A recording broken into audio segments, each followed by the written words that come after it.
Hi guys, welcome to the Sports Talk. Today, we are here with Mr. Puneet Nagpal. Thank you, sir, so much coming on this podcast. And thank you for inviting me. Yeah. Sir, Puneet Nagpal, sir, is a content creator.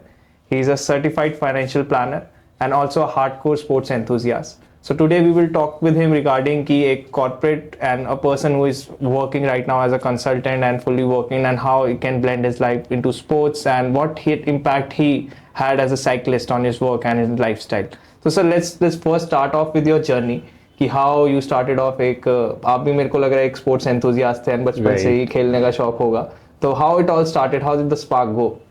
Basically जब मैं school में ही था तभी मुझे cricket का बहुत शौक था. और मैं उस टाइम क्रिकेट काफ़ी खेला भी करता था. मैं सारे अपने फ्रेंड्स को और अपने कजन्स को पकड़ पकड़ के लेके चलता था, चलो यार क्रिकेट खेलने चलते हैं. स्टार्टिंग तो ऑब्वियसली हमने वही नॉर्मल जो टेनिस बॉल से खेलते हैं गली क्रिकेट टाइप वैसे ही स्टार्ट किया था. But फिर gradually we moved on to playing with leather ball and we started playing like हम ग्राउंड बुक करके खेलने लगे और थोड़ा सा अच्छे लेवल पे भी खेलने लगे धीरे धीरे. फिर एक टाइम बाद कॉलेज में आए तो क्रिकेट छूट गया. तो क्रिकेट छूटा, वेट पुट ऑन कर लिया. फिर बहुत अजीब सा लगता था यार अपने आप को देखने में कि भाई कहाँ आप 70 kg के होते थे एकदम 85 kg के हो गए. फिर वापस रनिंग स्टार्ट करी, फिर शेड किया वेट. फिर मुझे ना साइकिलिंग में भी बहुत इंटरेस्ट मतलब होता था कि एक साइकिल लेते हैं बढ़िया सी और करते हैं स्टार्ट. बट कहीं ना कहीं वो स्टार्ट हो नहीं रहा था. मतलब एक क्रिकेट वाला ही मेरा एक कॉमन फ्रेंड था, वो हम दोनों ने एक दिन सोचा कि हम साइकिल खरीद के आते हैं. उस टाइम पे अराउंड मैं 10-15 साल पहले की बात कर रहा हूँ. हमारा बजट था 20,000 का. हमने सोचा 20,000 रुपये तक की कोई फायरफॉक्स की बाइक लेके आएंगे. हम मॉडल टाउन दिल्ली में है, वहाँ पे लेने भी गए. तो हुआ क्या कि वो स्टोर पे अवेलेबल नहीं थी जो बाइक हमें लेनी थी, तो फिर वो रह गई. फिर थोड़े टाइम बाद अगेन स्पार्क जागा तो मैंने एक नॉर्मल साइकिल ले ली, लेकिन वो मज़ा नहीं आया अगेन.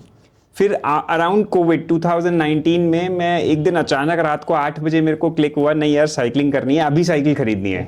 तो मैंने चेक किया कि स्टोर डीकैथलॉन का 9-9:30 बजे तक खुला होता है. मैं पहुंच गया अपना साइकिल लेने. उसी टाइम अपना गाड़ी उठाई, गाड़ी भी नहीं इनफैक्ट मैं शायद कैब पे गया और डीकैथलॉन रोहिणी वाले वहाँ गया और उनसे पूछा भाई कौन सी बाइक है. तो उन्होंने बेसिक बाइक सजेस्ट करी, तो मुझे वो ज़्यादा मज़ा नहीं आया. मैंने कहा यार ये अच्छी लग रही है. वो थी ट्राइबन RC 100 एंड मैंने वो खरीद ली. It costed me around 22,000 at that time. 2019 की बात है. और फिर मैं अराउंड 10 किलोमीटर साइकिलिंग करके घर आया. बैंड बज गई क्योंकि चलाने की आदत थी नहीं. रात को 9-10 बजे मैं साइकिल चला के घर आया 10 किलोमीटर और सोचा सुबह 50 किलोमीटर की राइड पे जाऊंगा. और मैं निकल गया सुबह 4 बजे उठ के. बट अगेन आई रियलाइज कि मैं ग्रुप के टाइम पे पहुंच नहीं पाऊंगा. डीकैथलॉन का ही ग्रुप था तो मैं पहुंच नहीं पाऊंगा. तो मैं वापस आ गया, 5-10 किलोमीटर चला के वापस आ गया कि मैं शायद टाइम पे पहुंच ही नहीं पाऊंगा तो राइड कैसे करूंगा. तो फिर थोड़ा सा उस टाइम थोड़ा सा मज़ा नहीं आया. ऐसा लगा कि साइकिलिंग नहीं हो पाएगी या जो भी है, और साइकिलिंग छूट गई. तो 1 साल तक ऐसी रहा कि थोड़ा बहुत 5-7 किलोमीटर साइकिलिंग करी और कभी नहीं करी. फिर मुझे 2020 के अराउंड जब कोविड अच्छा खासा हिट हुआ तो मैंने कहा यार साइकिल बेचते हैं. 22,000 रुपये की साइकिल खरीदी है, पड़े पड़े कुछ हो तो रहा नहीं है, बेच के जो भी 10-15 हज़ार मिलेंगे ले लेते हैं. तो फिर अचानक हुआ क्या कि मैंने सोचा साइकिल बेच ही रहे हैं तो थोड़ा चला ही लेते हैं जब तक बिकती नहीं है.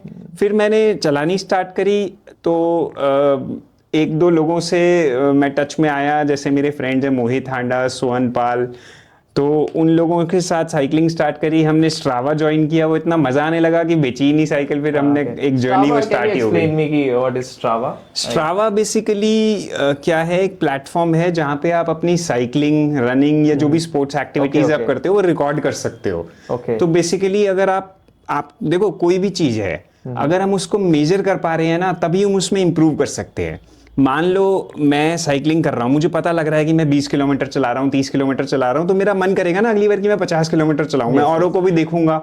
तो जैसे सोशल मीडिया है वैसे ही स्पोर्ट्स का एक सोशल मीडिया कह सकते हो आप स्ट्रावा, जहाँ पे आप साइकिलिंग, रनिंग और इस टाइप की एक्टिविटीज अपनी स्विमिंग रिकॉर्ड कर सकते हो. और आप अपना स्टैटिस्टिक्स भी चेक कर सकते हो कि भाई आपने इस मंथ में कितनी साइकिलिंग करी, इस ईयर में कितनी करी and all that. Okay great. तो that's how my journey started in cycling.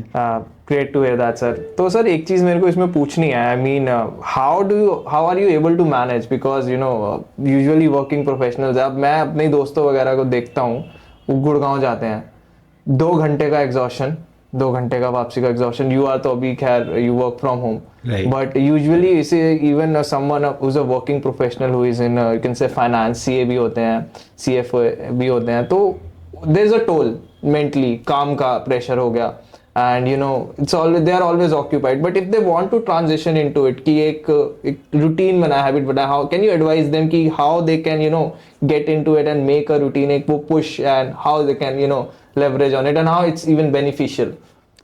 देखो, मैं अगर अपनी बात करूं तो जैसे आपने बोला work from home, exactly work from home तो नहीं है, बट मैंने एक ऑफिस नीचे सेटअप किया हुआ मेरे फादर के टाइम से चल रहा है.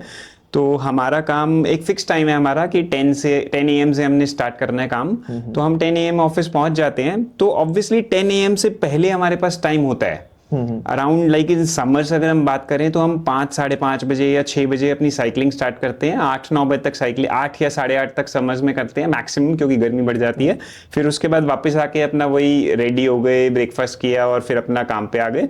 लेकिन मैंने ऐसे भी लोग देखे हैं मेरे ही ग्रुप में, और कईयों को देखा है जो लोग अपने ऑफिस आवर्स उनके 8 AM स्टार्ट हो जाता है. जैसे आप कह रहे हो गुड़गांव जाने की, मैं मुझे तो टचवुड नहीं जाना पड़ता, और भगवान करे जाना भी ना पड़े क्योंकि मेरा काम अच्छा कंटेंट क्रिएशन और जो भी एडवाइजरी का है वो इजीली चल रहा है. तो मैंने कईयों को देखा है जिनको 8 बजे ऑफिस के लिए निकलना होता है, and they wake up at 4:30 in the summers, and they go on ride like starting around 4:45 AM or 5 AM, and they come back around 7 AM and they do their normal routine follow करते हैं. इससे होता क्या है, देखो basically एक तो जितना हम काम में हमारा जो प्रेशर है ना, सुबह का वो 1-2 घंटा वो एक मी टाइम मिल जाता है. एक ग्रुप अगर ग्रुप में हो तो उसका फायदा ये है कि मतलब एक अच्छा स्टार्ट हो जाता है डे का. और वैसे भी देखो, अगर बात करें कि बड़े भी यही बोलते थे कि सुबह जल्दी उठना अच्छी हैबिट है. आप जल्दी सुबह उठोगे तो रात को सोओगे भी जल्दी. और सिंपल सा फंडा है, अगर आपको रूटीन बनाना है जल्दी उठने का, तो प्राइमरली आपको जल्दी सोना पड़ेगा. वो आपको ज़्यादा इंपॉर्टेंट है. अगर आप जल्दी सो जाओगे, अगर आपकी हैबिट होगी कि आप 10 बजे तक सो जाओ, 10 साढ़े 10 मैक्स सो जाओ, तभी आप 4-5 बजे उठ सकते हो. अगर आप सो गई 12-1 बजे तो फिर पॉसिबल नहीं है. तो अगर किसी को भी ये रूटीन बनाना है तो मैं यही एडवाइस करूंगा कि आप अपना वेकिंग अप एंड स्लीपिंग का टाइम थोड़ा सही बनाएं. रात को जल्दी सोने की कोशिश करें. स्टार्टिंग में दिक्कत आती है लेकिन हैबिट बन जाती है. एक बार आपको सोने की हैबिट बन जाएगी, आप टाइम पे सोएंगे, टाइम पे उठेंगे, रूटीन विल मतलब अपने आप फिट इन हो जाएगा. Basically also help you out with थोड़ा सा coping up with mental stress as well, because people अभी के लिए we are saying that it is a concern, mental health issues भी लोगों को हो रहे हैं, but maintaining a healthy lifestyle could also be beneficial for it. What, like, do you agree with that? Obviously देखो, अगर मेंटल हेल्थ की बात करें वो बहुत इंपॉर्टेंट है. फिजिकल हेल्थ से ज्यादा मेंटल हेल्थ इंपॉर्टेंट है. अगर हम मेंटली हेल्दी हैं तो फिजिकली तो हम कुछ ना कुछ कर लेंगे. अभी आजकल इतने डिप्रेशन और इतने सारे केसेस आ रहे हैं, मेंटल इश्यूज आ रहे हैं कि मतलब वो ज़्यादा इंपॉर्टेंट है इनफैक्ट. और उसके लिए मैं अगर अपनी पर्सनल बात करूँ तो मैं एफर्मेशंस बहुत में बिलीव करता हूँ. आपको पता होगा एफर्मेशंस होता है, ऑडियंस के लिए मैं बता देता हूँ. एफर्मेशंस इज बेसिकली हम क्या सोच रहे हैं. मतलब मैं एफर्मेशंस का काफ़ी प्रैक्टिस करता हूँ. जैसे कई थॉट्स होती हैं, मैं अपने फ्रेंड्स को भी बताता रहता हूँ, मैं उनको लिखता हूँ. जैसे सुबह उठा या जब भी टाइम मिला तो मैं एक डायरी मेंटेन करता हूँ डेली. उसमें कम से कम 1-2 पेज भरता हूँ मैं. और मैं कम से कम 10 डायरी भर चुका हूँ अपनी लाइफ में. मतलब साल में मेरी एक डायरी यूज हो जाती है. उसमें मैं डेली लिखता हूँ. मतलब क्या लिखता हूँ, क्या थॉट्स लिखता हूँ, वो भी मैं आपको बताता हूँ. मैं लिखता हूँ कि I am a peaceful being, I am a powerful soul. मतलब सोल हमारी जो बॉडी है उसमें यहाँ पे हमारी सोल होती है. मतलब जैसे हिंदी में बोले तो उसे आत्मा कहते हैं. खाली कि आत्मा बोलना थोड़ा सा लोगों को डेंजरस लगता है, यार क्या बात कर रहे हैं. बट हम इस टाइप से मैं बहुत सारे थॉट्स एफर्मेशंस में बिलीव करता हूँ और मुझे बहुत पॉजिटिविटी मिलती है इससे. तो ये एक मतलब एक एस्पेक्ट है, डिफरेंट एस्पेक्ट है वैसे तो. मतलब लाइफस्टाइल में अगर ये भी इंक्लूड करेंगे हम एक्सरसाइज के साथ, चाहे वो हम साइकिलिंग कर रहे हैं, क्रिकेट खेल रहे हैं, whatever we are doing. तो मैं एक चीज़ आपको और बताता हूँ. मैं जब साइकिलिंग करने जाता हूँ तो मेरा साइकिल पे बैठते ही मैं सबसे पहले ये थॉट देता हूँ कि हे भगवान, मुझे ठीक ठाक वापस पहुंचा दियो. मतलब जो भी मैं राइड करने जा रहा हूँ, 50 किलोमीटर 100 किलोमीटर साइकिलिंग करते हैं तो ऑब्वियसली 2-4 घंटे लगते हैं. और डेली ट्रैफिक आपको पता है कि उतना अच्छा नहीं है यहाँ पे इंफ्रास्ट्रक्चर दिल्ली में. तो मेरा पहला थॉट यही होता है कि भाई हे भगवान, परमपिता परमात्मा मुझे ठीक ठाक वापस पहुंचा दियो। और अभी मैं आपको एक रीसेंट इंसिडेंट के बारे में बताता हूँ। अभी 30 नवंबर की बात है ये। तो मैं राइड पे गया अपने, मेरे साथ 8-10 फ्रेंड्स और थे हमारे ग्रुप के। तो अभी पीछे से एक कार ने मुझे हिट कर दिया। अभी 15 दिन पहले की बात है। और मैं गिर गया और मेरी साइकिल पूरी डैमेज, उसमें अच्छा खासा लाइक उसका नुकसान हुआ। और टचवुड मुझे कुछ नहीं हुआ। मुझे एक तो माइनर स्क्रैचेस यहाँ पे आए, जो कि बहुत ही, हम नॉर्मली भी गिर जाएं तो इतने स्क्रैचेस लग जाते हैं, मतलब कुछ नहीं हुआ। मैंने एकदम ग्रैटिट्यूड फील किया। वहां से उठते ही मुझे थॉट आया कि यार, जो मैं हमेशा सोचता हूँ कि भगवान मुझे बचा के रखियो, दैट रियली वर्कड। ओके। मेरी साइकिल अच्छे से डैमेज हो गई, हालांकि मैंने उस पर इंश्योरेंस करा रखा था और मुझे क्लेम भी मिल गया। अभी मैं परसों ही वो वापस अपनी साइकिल रिपेयर करा के दोबारा करवा के लेके आया हूँ और मैंने संडे को राइड करी है। तो that is the power of like affirmations कह लो, या एक हेल्दी लाइफस्टाइल कह लो, या मेंटली आपको हेल्दी रहना के लिए ये एक उसकी पावर है। Miracles happen in your life. Like that's a really good thing आपने बताया। I mean people can definitely do that part यार। I mean and again this is a better thing कि साइकिल नुकसान हो गया, but again you know that matters the most कि you know, and usually when we usually do things in our life and we never know कि कोई चीज कब हो जाए। Okay, that is there. Right, बिल्कुल। देखो, अगर फाइनेंशियली की बात, मतलब फिजिकली कुछ नहीं हुआ, वो तो एक बहुत ही अच्छा एस्पेक्ट है ही, मैं इसको मिरेकल से कम नहीं बोलूंगा। और फाइनेंशियली भी मैंने एक इंश्योरेंस ले रखा था, तो मुझे फाइनेंशियल भी कोई लॉस नहीं हुआ। तो हालांकि हम जब जिस बंदे ने मुझे हिट किया, हमने उसको भी कुछ नहीं बोला। हमने उसको लाइक, उसने मुझे घर तक छोड़ा वापस अपनी गाड़ी पे। उसको भी हमने बोला कि आप जाओ, हम देख लेंगे। मतलब हमने उससे कोई ऐसा कोई कंपनसेशन नहीं मांगी। He was ready to do it. मतलब वो एक कैब ड्राइवर था, बट हमने कहा ठीक है, हम मैनेज कर लेंगे। मतलब तो देखो क्या होता है कि हम अगर एक दूसरे को, देखो अगर हम भी गाड़ी चला रहे हैं तो गलती हमसे भी हो सकती है। yes. उसकी भी कोई गलती ही हुई थी। ऐसा नहीं था कि वो उसने ड्रिंक कर रखी थी या कुछ जान के किया, ऐसा नहीं था। तो अगर हम देखो ह्यूमैनिटी को फ्रंट में रखेंगे तो अच्छी चीजें अपने आप लाइफ में आती हैं। Yes definitely. तो ये है कि लाइफ में आप अगर जो भी स्पोर्ट्स कर रहे हो ना, स्पोर्ट्स को अगर थोड़ा सा हम स्पिरिचुअलिटी कह लो या थोड़ा सा एफर्मेशंस उसमें ऐड कर देना, तो वो बहुत। I totally agree यार। देखिए मैं खुद जब क्रिकेट खेलता था, अभी भी I don't play cricket, but when I used to leave cricket, मैंने जब क्रिकेट छोड़ा उसके बाद भी I was just doing practice। मुझे अच्छा लगता था। Like I'm not playing matches, I'm not playing professionally। मैं अपने फ्रेंड को बोलता था यार जाके खेलते हैं। And you know I still say that कि out of all the things I have done, like traveling, clubbing भी अगर आप बोल सकते हो, बाहर जाना, कुछ भी करना, but the kind of peace I had there, खेलते खेलते वो जो पीस ऑफ माइंड आता है जस्ट प्रैक्टिस करने वाला, वो बचपन से लेके आदत, that was something I think that is still not replaceable in doing any activity. Which is a blessing I feel when if you have a sport and you are like mentally there and you kind of enjoy it. So I think that's a good thing. या basically that happens. अगर हम कोई भी sports में अपने आप को include करके रखते हैं तो एक डिसिप्लिन बनता है लाइफ में, डिसिप्लिन बनता है। ऑब्वियसली देखो, अगर हम अच्छी चीज को लाइफ में हम अट्रैक्ट कर रहे हैं, अच्छी चीज हम कर रहे हैं, तो जो खराब चीजें हैं वो अपने आप साइड हो जाती हैं। अगर हम अच्छी चीजें नहीं लेंगे ना, तो खराब तो अपने आप आ जाता है। अभी माहौल ऐसा है हमारे सिटी का कह लो या हमारे पूरे मतलब पूरे जो भी मतलब वर्ल्ड का कह लो, इंडिया कह लो, माहौल ऐसा है कि negativity will come automatically. You have to do something positive to get out of it. Yes अगर कुछ आप अच्छा कर रहे हो तो आपको वो, आपका टाइम भी चैनलाइज हो जाएगी, आपकी एनर्जी भी चैनलाइज हो जाएगी। And sports is a very good thing to channelize your mind and it helps a lot. And you know, one question abhi popped in my head. So I mean, see, we have been from a generation and you have, I think we can also थोड़ा बहुत relate कि parents जो होते हैं ना, अपने बच्चे को हमेशा बोलते हैं कि यार पढ़ाई पे ध्यान दो, पढ़ाई पे ध्यान दो।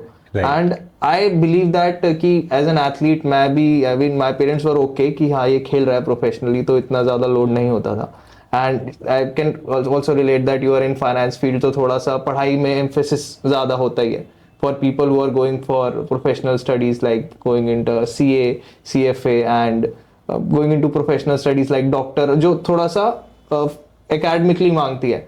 But for them also you know physical activity and sports, do you think that कि अगर वो भी साथ में स्पोर्ट्स खेलेंगे, will they help them out in their lifestyle and their academies और इन देयर स्टडीज?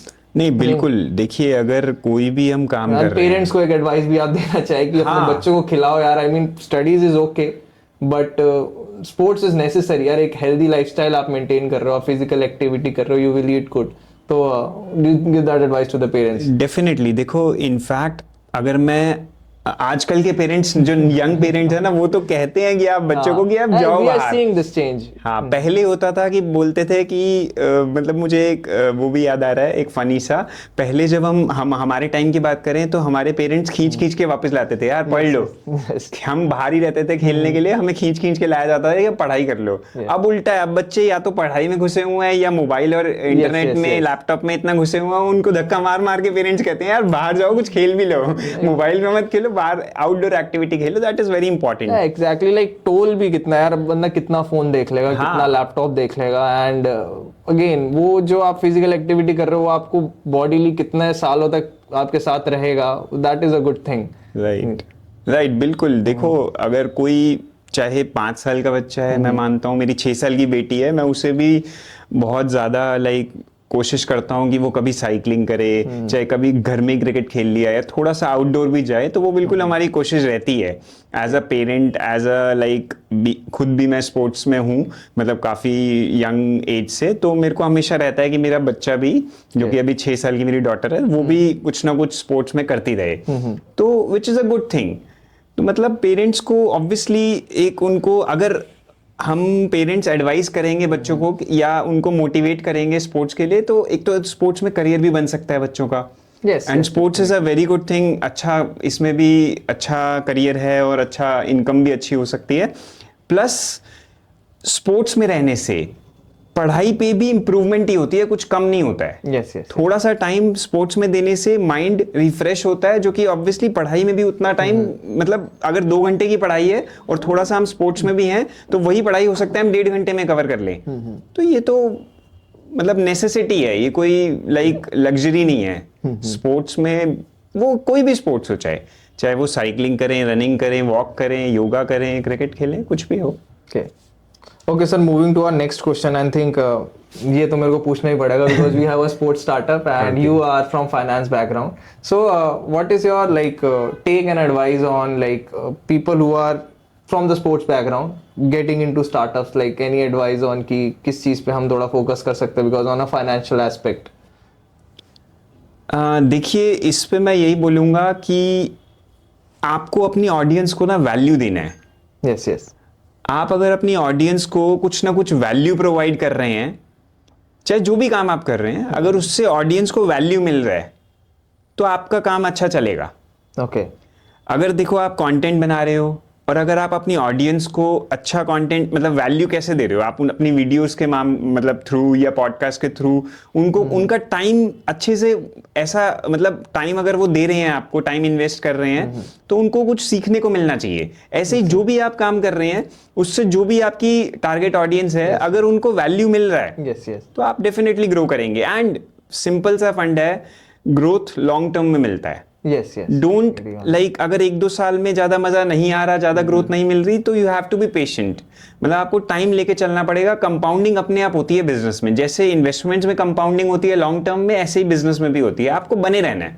जैसे क्रिकेट में वो कहते हैं ना, आप जमे रहो, राहुल द्रविड़ की तरह जमे रहो, 100-200 अपने आप बनेंगे। टाइम लगेगा। देखो, सबका अपना अपना ना, मतलब थोड़ा सा स्पिरिचुअलिटी एंगल पे मैं आ रहा हूँ, सबका अपना अपना कर्मा होता है, कार्मिक अकाउंट भी होता है। मतलब हो सकता है सेम काम आप भी कर रहे हो, मैं भी कर रहा हूं, आपको सक्सेस 6 महीने में मिल रही है, हो सकता है मुझे 1 साल में मिले। तो वो डिपेंड करता है, हमारे प्रीवियस कर्मों पे भी डिपेंड करता है। अगर आप, जिसने अच्छे कर्म करे हुए हैं, ऑब्वियसली उसको सक्सेस जल्दी मिलेगी, डेफिनेटली। लेकिन ये सोच के नहीं छोड़ना कि हमने तो यार कर्म ही खराब करे, हमें नहीं मिल रहा। हमें करते रहना है, हमें इंप्रूव करते रहना है, अपना काम करते रहना है, ऑडियंस को वैल्यू देते रहना है, सक्सेस अपने आप मिलेगी। और आजकल तो YouTube है, इतने चीजें हैं सीखने के लिए, कोई एंड ही नहीं है। आप अपने जो भी काम है उससे रिलेटेड हम जितना मर्जी चाहे सीख सकते हैं, घर बैठे फ्री में। और क्या चाहिए? Yes sir. एंड सर, इससे एक ही question I also want to relate कि अब एथलीट्स हैं, like so we are a company who cater athletes, so we have a lot of good professional athletes, and we are seeing this era of content creation and monetization on YouTube, and people on Instagram growing and getting sponsorship, attaining sponsorship by growing their social media and monetizing on it. अब एक अच्छा athlete है, वो बहुत अच्छा खेलता है, but उसके पास वो रेलिवेंट स्किल नहीं है, and you know he is not able to focus on that कि यार मैं कंटेंट कैसे क्रिएट करूं, and because if we see that कि एक एथलीट होता है वो अपने स्पोर्ट्स के साथ बहुत ऑब्सेस्ड होता है, but still anyways this is a thing which they need to do if in order to get sponsors, and which is in every sport, it's not like specific to one sport. So any advice to them कि अगर as a content creator what things they can implement and how they can also grow their social media rather than just putting everything, but थोड़ा सा advice और some cheat codes. Definitely Yes, yes. Definitely देखिए, अगर किसी sports person को भी content creation करना है, जो कि आजकल मुझे लगता है हर इंसान को कुछ ना कुछ लेवल पे थोड़ा बहुत कंटेंट बनाना चाहिए, बिकॉज अगर हम बिजनेस कर रहे हैं तो भी हमें कस्टमर्स चाहिए, अगर हम स्पोर्ट्स में हैं तो हमें स्पॉन्सर्स चाहिए, हमें विजिबिलिटी चाहिए। देखो, मेरी यही एडवाइस है कि एटलीस्ट आपको स्टार्ट करना है। Okay. देखो, अगर कोई एथलीट है, दो चीजें हो सकती है। अगर उसका फाइनेंशियली बैकग्राउंड काफी अच्छा है, अगर वो साउंड है, मतलब फाइनेंसिस का प्रॉब्लम नहीं है, अगर वो थोड़ा एक्सपेंस कर सकता है, तो we can hire some person. वो किसी मतलब किसी से लाइक बंदे को हायर कर सकता है सोशल मीडिया के लिए, जो उसको टिप्स देगा कि भाई कैसे आप वीडियो बनाओ, कैसे उसे पोस्ट करो, कैसे एडिट करना है। हो सकता है एडिटिंग भी वो करके दे। तो एक तो तरीका है कि किसी को हायर कर लो सोशल मीडिया के लिए, और वो आपके लिए सारी मेहनत करे। आपको बस जो वो बोले वो आपको वो करना है। अगर किसी के साथ फाइनेंशियली उतना अच्छा नहीं है, फाइनेंशियल बैकग्राउंड ऐसा नहीं है कि किसी को हायर किया जाए और इतना पैसा भरा जाए, तो मैं यही बोलूंगा कि देखो, YouTube पे पहले सीखा जाए चीजों को। Okay. या इससे रिलेटेड बुक्स पढ़ी जाएं।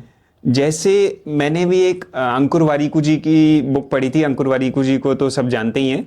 तो उनकी बुक में यही लिखा हुआ था कि अगर आपको कंटेंट क्रिएशन करना है या किसी चीज पे बेटर होना है ना, कुछ मत करो, आप अपना मोबाइल का कैमरा खोलो, सामने रखो and record a video. Okay. 1 minute का वीडियो रिकॉर्ड करो, डेली ये करो, 30 दिन तक करो।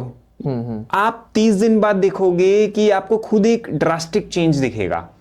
तो मतलब आजकल तो कंटेंट क्रिएशन करने के लिए किसी को कोई प्रॉब्लम है ही नहीं, मोबाइल सबके पास है। Yes, yes. आप मोबाइल में अपना स्टार्ट तो करो। मैं ये नहीं कह रहा आप जो भी रिकॉर्ड कर रहे हो उसको अपलोड करो, मत करो। आप रोज 2-4 वीडियोस रिकॉर्ड करो, जो भी आपका काम है। जैसे मैं साइकिलिस्ट हूं, अगर एज अ लाइक मेरी हॉबी साइकिलिंग है और मेरे को साइकिलिंग का कंटेंट बनाना है, तो मैं क्या करूंगा, मतलब कुछ भी ले सकता हूं कि भाई मैं जो साइकिलिंग कर रहा हूं मैं कैसे करता हूं, वो एक्सप्लेन कर सकता हूं ऑडियंस को, क्या टिप्स दे सकता हूं मैं। Okay. तो इस तरीके से बहुत सारे कंटेंट निकल के आ सकता है। या मान लो कोई क्रिकेट खेलता है, तो वो किसी क्रिकेटर को फॉलो करे सोशल मीडिया पे जो कंटेंट बनाता है। Okay. उससे उसका कंटेंट को ध्यान से देखे, और कहीं ना कहीं मैं ये नहीं कह रहा कॉपी करना है, लेकिन उससे सीख के अपना वो कंटेंट बना सकता है। तो यही तरीका है, प्रैक्टिस प्रैक्टिस प्रैक्टिस प्रैक्टिस। जैसे हम स्पोर्ट्स में प्रैक्टिस करते हैं, कंटेंट क्रिएशन के लिए भी प्रैक्टिस लगता है। मतलब मुझे भी 5 साल हो गए कंटेंट क्रिएशन में, तब जाके मैं अभी जिस लेवल पे हूं तो वहां पहुंचा हूं। तो ऐसे ही उनको भी मैं यही एडवाइस करूंगा कि स्टार्ट करो, वीडियो रिकॉर्ड करना शुरू करो। आसपास लोगों के से, मतलब फैमिली मेंबर से एडवाइस लेने की जरूरत नहीं है। अगर किसी से एडवाइस लेनी है तो उस बंदे से लो जो इस चीज में है, जो कंटेंट क्रिएशन में है। एडवाइस लेनी है तो उससे लो, और इससे रिलेटेड बुक्स पढ़ सकते हैं, इससे रिलेटेड वीडियोस देख सकते हैं। किसी ऐसे स्पोर्ट्स पर्सन को फॉलो कर लो यूट्यूब पे या इंस्टाग्राम पे जो कंटेंट बनाता है, तो उससे आपको आइडिया लगेगा। आप भी कोशिश करो, और फिर जब आपको थोड़ा सा भी लगे ना कि ठीक ठाक होने लगा है, तो उसे अपलोड करना भी स्टार्ट करो। Yes. तीनों चारों प्लेटफॉर्म्स पे, मतलब आपको यूट्यूब पे भी अपलोड करना है सेम वीडियो, इंस्टाग्राम पे भी करना है, फेसबुक पे भी करना है।